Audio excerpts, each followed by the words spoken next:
like to introduce the idea of truth as a personal concept. And what I mean by that is that truth is not something that's fixed. What is true for me might not be true for you. And the emphasis here is on the process of finding your own truth. And I think that this is an important aspect of the spiritual journey in general, to really have these experiences that create your truth, rather than what someone has told you is true or should be true.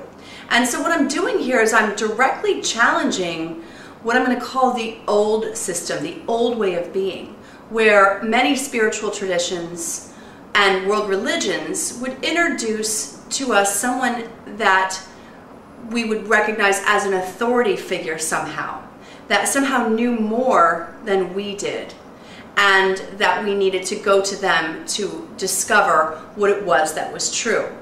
And I think it's really important that we step out of that old way and into the new way. The new way being that we all uniquely can journey and find our own truth and our own path. And this is true even today in the field of spirituality. A lot of people who are psychics, healers, this is important, and they serve an important role, but they're not meant to be the be-all, end-all. I don't think that there's any one person who has all of the answers and all of the information about you and your life path over many lifetimes. So I think it's important to use that information maybe you get from a psychic or from a healer, and use it to better empower your own choices on this journey of self-discovery. And one of the things that really attracted me to the process of a past life regression, when I got into this on my own as a seeker myself, was that it's an opportunity for me to open up a dialogue with my inner self and ask myself things.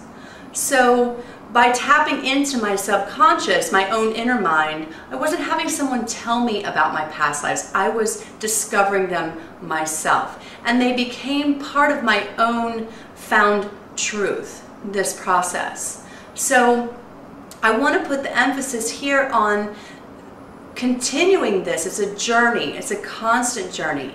And a past life regression is one of many ways we can do this work, this inner work. And the point is to keep the focus where it belongs, which is back inside of us.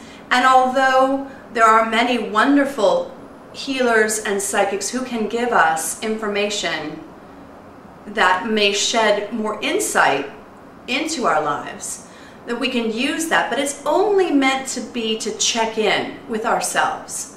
So I've had a few experiences on my own particularly with psychics and also healers, where things that they were telling me didn't quite ring true.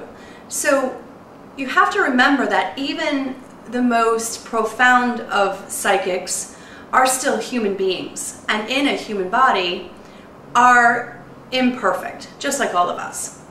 So I had one time, I had a tarot card reading by a man who kept telling me that I would meet a man who was psychic because he wanted me to go out with him.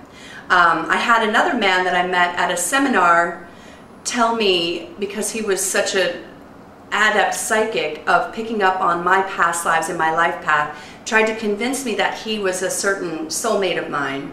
And this didn't ring true to me. My own inner voice was telling me that there was something off.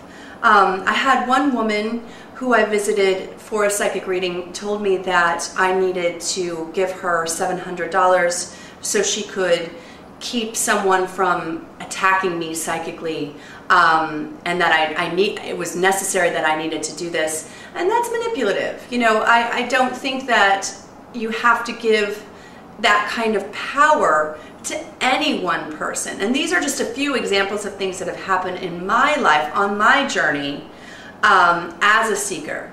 So keeping an open mind, absolutely, but keeping the focus back toward yourself and what is your truth, I think is the emphasis here. And I think that you can't go wrong as long as you keep that focus, you know, where it goes.